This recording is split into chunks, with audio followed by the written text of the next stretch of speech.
Здравей, приятелю! Здравей. Приятел ми е Яцек. Ивайло съм, аз на мен ми е приятел. Айде сега да ни разкажеш как се случва магията с храната в исторически парк. Заповядай да те разходя. Окей. В момента се намираме в градината, в която е засаден пипера.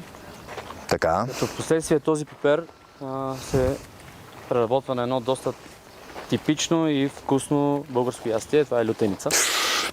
Лютеница. Добре, да ни разкажеш нещо по-интересно за приготвянето, за техниката на пипера. Всъщност да, доста интересни неща могат да се кажат. Ще обобща няколко от тях. Когато разработвахме идеята за направата на нещо подобно, доста детайлно влязохме в в историята, в някои методи, които са използвали нашите баби, дядовци. В миналото, да. В миналото качеството на храната е било доста по-различно. Доста по-вкусни са били самите зеленчуци, доста по-хранителни са били.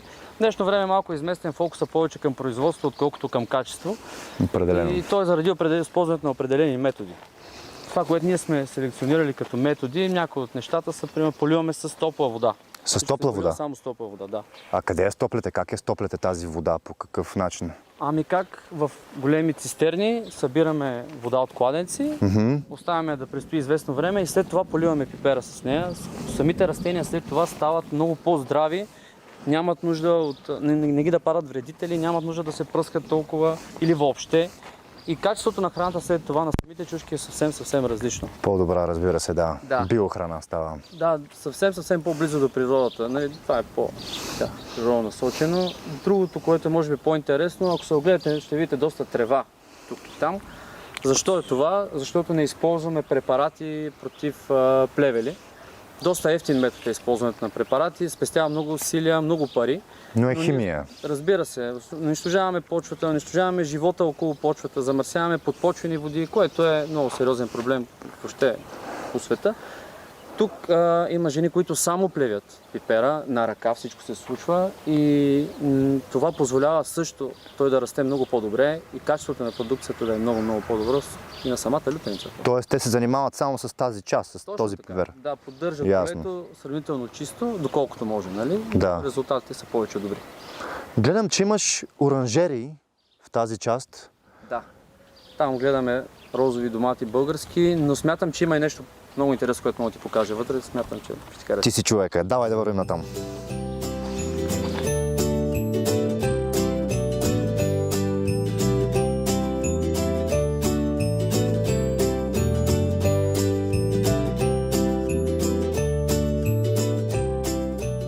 И така. Да, ето тук вече сме в оранжерията, в която се отглеждат доматите. Да.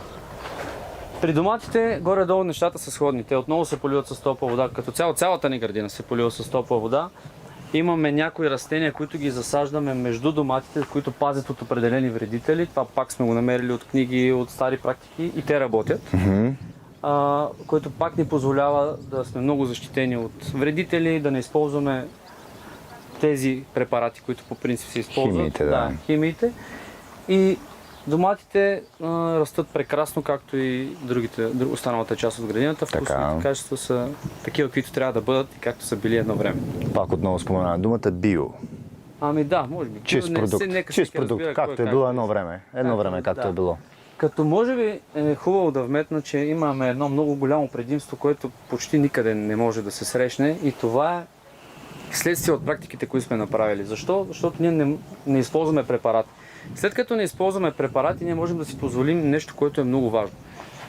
Точно зад мен е един от кошерите, който е с пчели. В оранжерите ние имаме пчели, които живеят и опрашват растенията. Защото опрашването е много важна част от самия процес. Отново стават по-здрави растенията, вкусовите качества са много добри и самия домат, когато го съдеш, той мирише на село. Е съвсем различен вкус, да. И това до голяма степен се дължи на ето тези приятели, които по принцип в повечето оранжерии не могат да живеят дори ден, защото те биват убивани от препаратите, които се използват. Без значение от какъв тип.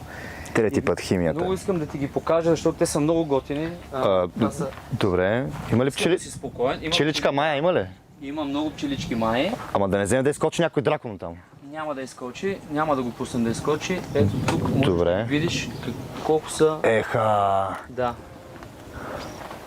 Просто това са най-големите ни помощници и един от ключовите фактори за нашият успех Са пчелите. са пчелите, да. Защото, ето виждаш и в момента Да.